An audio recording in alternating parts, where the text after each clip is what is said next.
जैसे राजा ने अधिपतियों, हाकिमों, गवर्नरों, जजों और खजांचियों, न्यायियों, शास्त्रियों आदि प्रांत प्रांत के सब अधिकारियों को बुलवा भेजा। अब देखिए, अब इसने क्या क्या बुलाया है कि उनको राजपतियों को, शास्त्रियों को, जाजकों को, अधिपतियों को, के प्रधानों को। अब इनको बुलाया है तो इनके लिए बैठने के लिए जगह भी तो होगी ना, समझ रहे बात को। हालेलुया। अब बैठने के लिए जगह है तो खाने के लिए भी मंडप होगा, मंडाल होगा। हालेलुया। तो इसका मतलब यह है कि अकेली मूर्त नहीं है, पूरा सिस्टम तैयार किया गया है आसपास। हालेलुया। मूर्त बनी है कहीं और, उसको उठाया लेकर गए कहीं और। वहां पर जिस दिन मूर्त बन रही थी उसी दिन मैदान सिलेक्ट हुआ, उसी दिन मैदान के अंदर रसोई बनी, बैठने के लिए जगह बनी, बड़े लोगों के लिए अलग जगह बनी, छोटे लोगों के लिए अलग जगह बनी, गीत बजाने के लिए अलग जगह बनी, नहाने के लिए, कपड़े बदलने के लिए, साज बजाने के लिए, सब जगह जो है बनाई गई आसपास बैठने के लिए। हालेलुया। तो फिर जाके इस मूर्त को सेंटर में या साइड पे कहीं पर भी इनको स्थापित किया गया। हालेलुया। ये राजा नबूकदनेस्सर अपने वैभव को, अपनी प्रसिद्धि को, अपने बल को, अपनी समझ को दिखाना चाहता था। हालेलुया। लेकिन यहां पर कुछ गड़बड़ होती है। क्या गड़बड़ होती है? जो उसके दिमाग में चलता है। हालेलुया। परमेश्वर ने इसको बढ़ाया, समझ दी, बहुत कुछ दिया। हालेलुया। लेकिन इसको सिर्फ यही कहना चाहिए था कि ये यहोवा के आगे झुको। हालेलुया। ये झुका था दानियल के सामने। हालेलुया। किसके सामने झुका था? ये नबूकदनेस्सर राजा दानियल के सामने। और दानियल किसके सामने झुकता था? परमेश्वर, यहोवा के सामने। दिन में 3 बार झुकता था। हालेलुया। तो नबूकदनेस्सर राजा को दानियल से सलाह मशवरा कर इस बात पर एग्री करवाना था, इस बात पर उसको मनाना था कि ये बात सही है या गलत है। हालेलुया। अगर दानियल से इस बात पर डिस्कस होती तो दानियल साफ इस बात को मना करता। हालेलुया। मुझे लगता है शायद नहीं हुई। हालेलुया।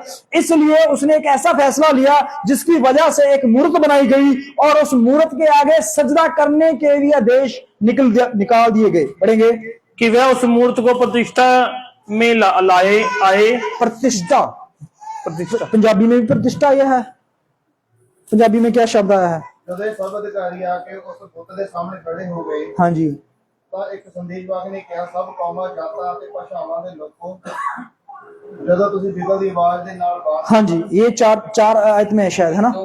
दो में है। 2 लास्ट। हाँ जी। बुलावा भेजा। पढ़ो भाजी। हाँ। पढ़ो 2। इसमें नहीं आया, पंजाबी में नहीं आया।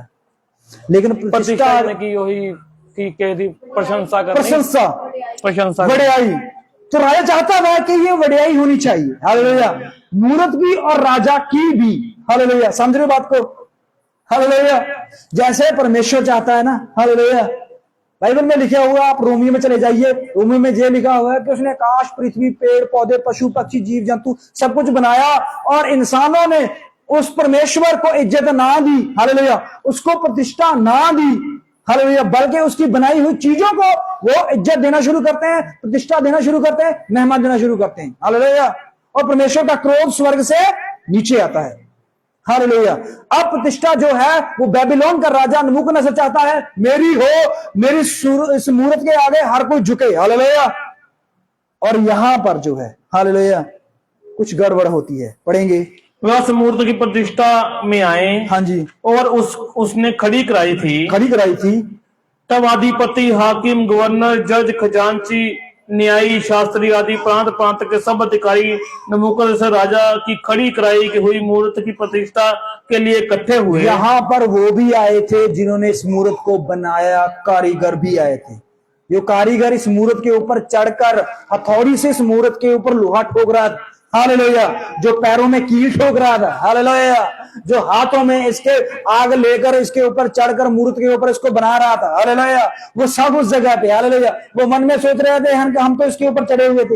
हालेलुया। समझ बात को? मैं कहां पर बोल रहा हूं? हालेलुया।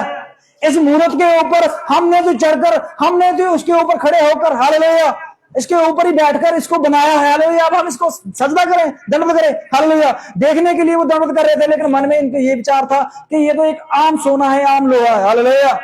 प्रतिष्ठा तो उस परमेश्वर की होनी चाहिए जिसने हमारे हाथों में इतना बड़ा कारागर, इतना हाथ में इतनी अच्छी कला दी है कि हमने इस चीज को बना सके। हालेलुया। तो यहां पर क्या होता है, सब वहां पर पहुंचे हुए थे, पढ़ेंगे। और उस मूर्त के सामने खड़े हुए तब ढिंढोरियों ने ऊंचे शब्द से पुकार कर कहा, हे देश देश और जाति जाति के लोगों, हे देश देश, जो बोलने वाले, बिगल बजाने वाले बड़े बड़े स्पीचर वहां पर बंदे थे, वो बोलने लगे, हे देश देश और जाति जाति के लोगों, देश देश के सब जातियों के लोग पहुंचे हुए थे, सब देशों के लोग पहुंचे हुए थे। हाँ जी। और भिन्न भिन्न भाषा के बोलने वालों, भिन्न भिन्न भाषा के बोलने वालों, तुमको ये आज्ञा सुनाई जाती है, हाँ जी, कि जिस समय तुम नरसिंगा, बांसुरी, वीणा, सरंगी, सितार, शहनाई आदि सब प्रकार के बाजों का शब्द सुनो, हाँ जी, तुम उसी समय गिरकर नबूकदनेस्सर राजा की खड़ी कराई हुई सोने की मूर्त को दंडवत करो। उसी समय तुम सब लोग खड़े होकर और गिरकर उसको दंडवत करो और उसकी प्रशंसा करो, उसकी महिमा गाओ। ये नबूकदनेस्सर राजा चाहता था। उसने ये बात जो है उन जो प्रचार कर रहे थे, प्रीच कर रहे थे, उनको कहा कि तुम बोलो। हालेलुया। वहां पर हर देश के भाषाओं को बोलने वाले प्रीचर थे, समझ रहे बात को। और उनको हर भाषा में यही बात सुनाई गई कि भाई जब तुम वीणा का, तुर्री का शब्द सुनो तो तुम दंडवत पर आ जाओ और उस मूर्त के सामने सिर झुका दो। ये मूर्त आगे जाके हम प्रकाशित वाक्य भी मिलती है, लेकिन वो हम शायद अगले संडे चलेंगे। लेकिन इस मूर्त को बनाने में के पीछे जो उसकी प्लानिंग थी, हालेलुया, और इसके सामने जो बंदे नहीं झुके, जो झुक गए हैं, हालेलुया, परमेश्वर क्या चाहता है कि बोझ जो है आपका हल्का कर दिया जाए या बढ़ा दिया जाए। हालेलुया। ये तीनों लोग जो थे वो सिर्फ दानियल के सिफारिश की वजह से एक अधिकारी बने थे, लेकिन अब इनको भी एक बड़े बोझ से गुजरना था। हालेलुया। समझ रहे बात को? क्यों? क्योंकि अब बोझ से गुजरेंगे, हालेलुया, तो आगे जाके प्रसिद्धि मिलेगी, महिमा मिलेगी। हालेलुया। इजराइलियों को उस बोझ से गुजरना था कि जो उन्होंने ईंटें तैयार करनी थी, हालेलुया, उसके बाद उन्होंने उसी मिस्र को छोड़ के निकलना था। हालेलुया। उसी फिरौन के सामने चिल्लाते हुए, नारे लगाते हुए निकलना था। हालेलुया।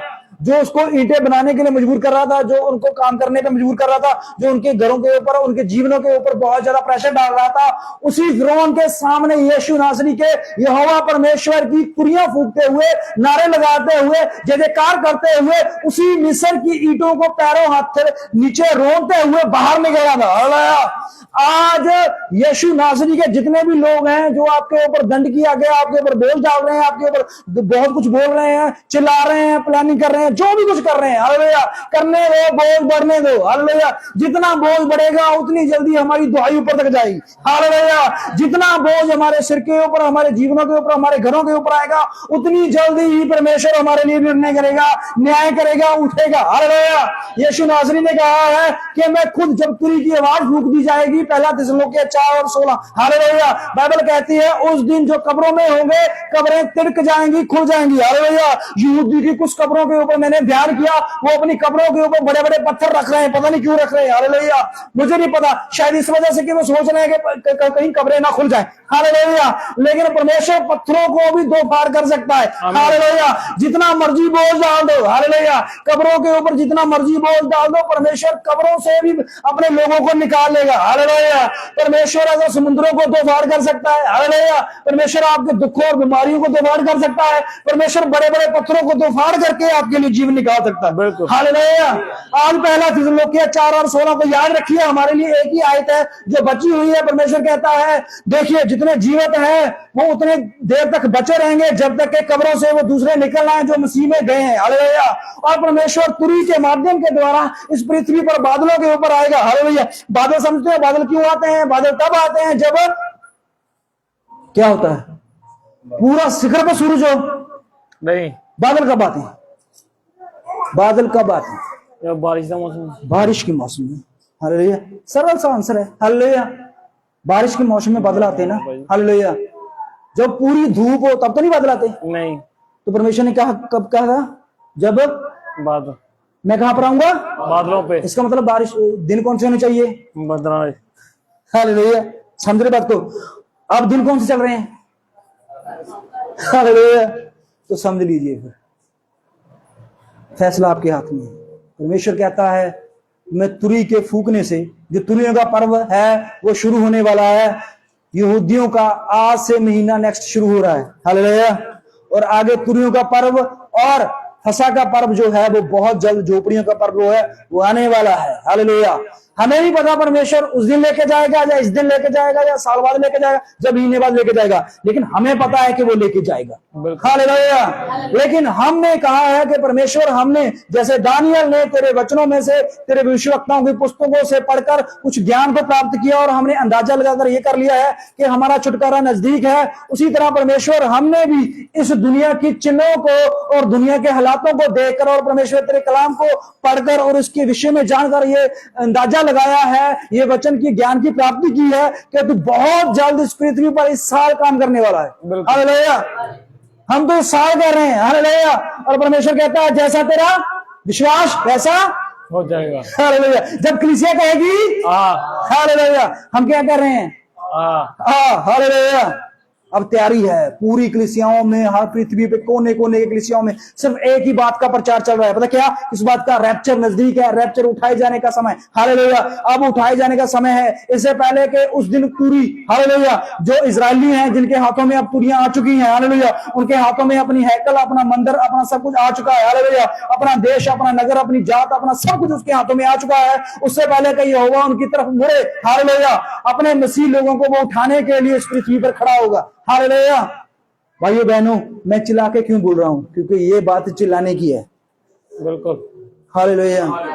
मूसा ने कहा कि इजरायलियों बाहर निकलो, उसने कहा हे परिश्रम करने वालों, हे ईंटों के नीचे दबे हुए, हे फिरौन के बचनों के नीचे दबे हुए लोगों, बाहर निकलो, यहोवा परमेश्वर ने इस मिस्र को हमारे हाथों में कर दिया है, हालेलुया।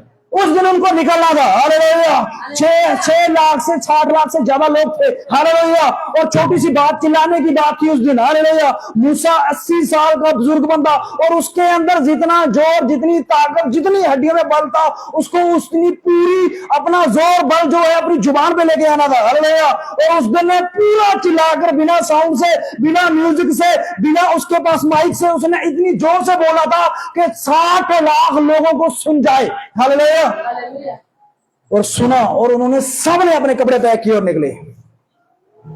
हमें भी जाना है, हालेलुया।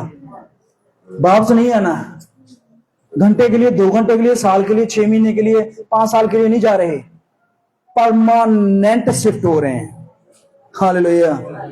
और बहुत जल्द हो रहे हैं। इससे पहले कि परमेश्वर हमें लेके जाए, हमें प्रभु के आगे अपने आप को कर दो, हालेलुया। प्रभु जैसे भी हैं, चंगे हैं, माड़े हैं, गंदे हैं, टूटे हैं, जैसे भी हैं, प्रभु अब तेरे हाथों में है, हालेलुया। और जब तेरे हाथों में है, हो ही नहीं सकता कि वो चीज जो है वो शुद्ध हो जाए, वो शुद्ध है, हालेलुया। आइए हम अपनी आंखें बंद करें और प्रभु का धन्यवाद करें। प्रभु तेरा धन्यवाद करते हैं प्रभु जी, इस महान पिता परमेश्वर शब्दों और वचन के लिए प्रभु जी, और इसके प्रकाश के लिए पिता परमेश्वर। सचमुच प्रभु यीशु मसीह इंसान पिता परमेश्वर है ही क्या, एक मिट्टी के अलावा, और उसके अंदर कुछ भी नहीं है पिता परमेश्वर प्रभु जी। और पिता परमेश्वर